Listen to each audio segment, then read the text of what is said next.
I actually had a divine revelation. It was more so of it. It's hard to put into words, but it was a divine revelation. It wasn't the influences of anybody in particular. Sure. Were you fearless like Sam? Oh. I'm laughing when they say divine revelation, because you have thousands of Muslims who have dreams and visions of Jesus, but they'll discount that as Satan. But his is all of a sudden is divine. But go ahead. Yeah. I mean, that's just my, I haven't heard it any of the other takes, but this is my personal experience, right? So I had this encounter, and I guess the revelation was that the Bible and the Quran are one and the same. So that was the revelation that was given to me, that they are one and the same. Okay. And that one without the other is incomplete. So yeah, the Quran is incomplete without the Bible. Correct. And the Bible is also incomplete without the Quran. On the contrary, there's not a story in the Quran about biblical characters that you don't need the Bible to figure out that the Bible doesn't need your Quran. And that's easy to prove. Can I give you an example of what I mean? Sure, go ahead. Show me from the Quran alone what the name of Adam's wife is. It's not mentioned. So just the Quran, right? That's good. At least you're honest. What are the names of Adam's sons and who killed who, just from the Quran? I don't believe that's mentioned either. It's not. Now, how many wives did Abraham have?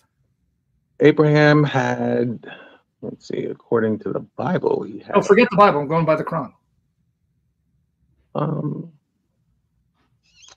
I believe then, according to it would be just one. So who is Ishmael's mother and Isaac's mother according to the Quran?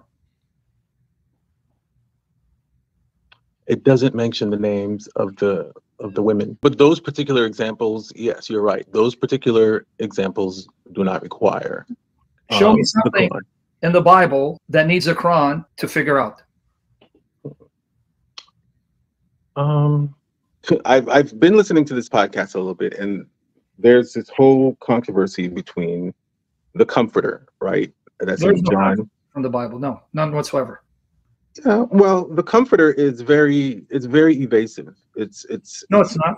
It is. Okay, open up the John 14. I want to show how evasive it is, but I want you to still give me an example of something in the Bible that needs a Quran to figure out, because that's not going to help you. Because if you go to John, you're going to prove Jesus is Muhammad's God and judge. If you go to the Comforter, if you've been listening, you should know this already. But show him John chapter 14. Now, you sure you want to use this as something that the Quran figures out? Because you're going to end up proving that Jesus is Muhammad's God and his judge. You sure you want to do that? So I'm being nice. It's Avery. You sure you want to use this? I'm giving you a chance. Yeah, it seems like when I kind of yeah. Okay, so who sent Muhammad according to the Quran?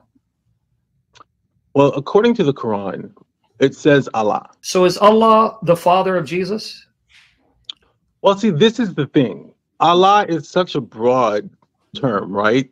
In the Bible, Jesus, or the Son, is also considered God. So you have God the Father and you have God the Son. So you admit that? That's what the Bible says? Well, according to what I've read in the Bible. So you admit the Bible teaches that, though? I just want to hear it for the record. So you admit the Bible teaches the Father and the Son are God? Correct, yes. And so is Allah Jesus in the Quran? It could possibly be. Okay. Interesting. All right. You got this from divine revelation. I want to hear this. Okay, go ahead. Go ahead. Remember, this is divine revelation. You know, it's a Messianic Muslim. So it could be. So you're saying Jesus could possibly be Allah of the Quran? This is very possible. Okay. All right, go ahead, man. Go ahead. Tell me. I want to see. Okay, interesting. Tell me. Prove it. Well, the fact that they don't use the Bible to support their book, you know, they kind of come up with their own conclusions, right? And there's a lot of stuff that they don't come to terms with because it's in the Bible. Okay. And that would be John 1 verse 1, right? In the beginning was the Word was with God. That is not in the Quran. So they will never understand that the Word is God as well. So again, now you have this. I want to understand this. You're admitting John 1, the Word that was God, he became flesh, so that Jesus is the Word who became flesh. God? That is correct. That is correct. You ain't no Muslim, that is what I believe. Okay. And so with that being said, a lot of times when the word God is used in the Bible, you know, it's hard to distinguish if it's referring to God the Father or God the Son. That's what the Bible does not make very clear when it uses the word God. Give me an example.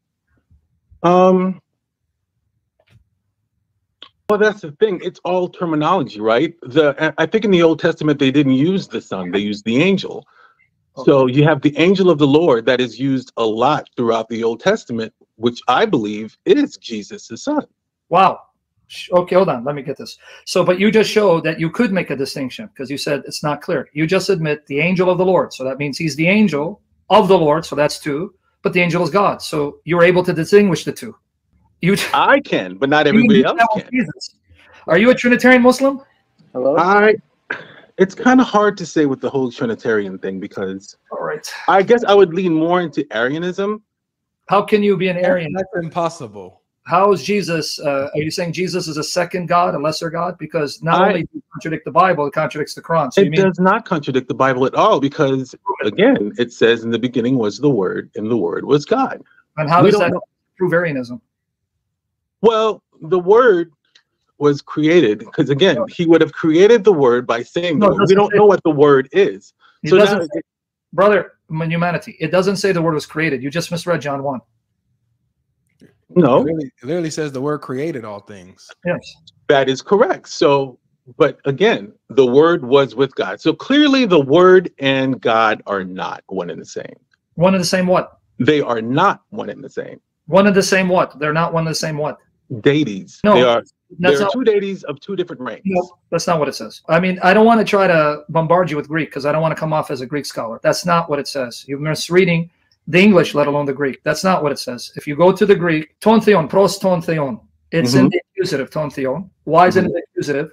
And then the third line says, ke theos ein hologos. It's a preverbal descriptive noun. See, I don't want to do this because I don't want to come off like I'm bullying you with the languages, but you're forcing me to do that. No bullying. It's okay. That's called, we're going back and forth. It's a healthy back and forth. It's all good. What about when it says in the beginning was the word? The verb there is ein. It's the imperfect tense of aimi. What does that imply? The word, it's implying that God the Father created the Son by uttering a word. No, this is what I get from it. This is what I get from the context. I killed my brother, and I love you. I just asked you. The verb ein was. It's imperfect tense of I me. You know what that means? It means continuous past action. Meaning when the beginning began, the word was already existing. That's the literal translation of the verb. It's the imperfect tense of I me. I'm not making it up. I'm not a Greek grammarian. So literally it says, in the beginning, the word was already existing. And the word was already existing with God, and the word was already existing as God. There is no mention of the word coming into being because the imperfect tense means continuous past existence. How far past? Even when the beginning began, he was already existing.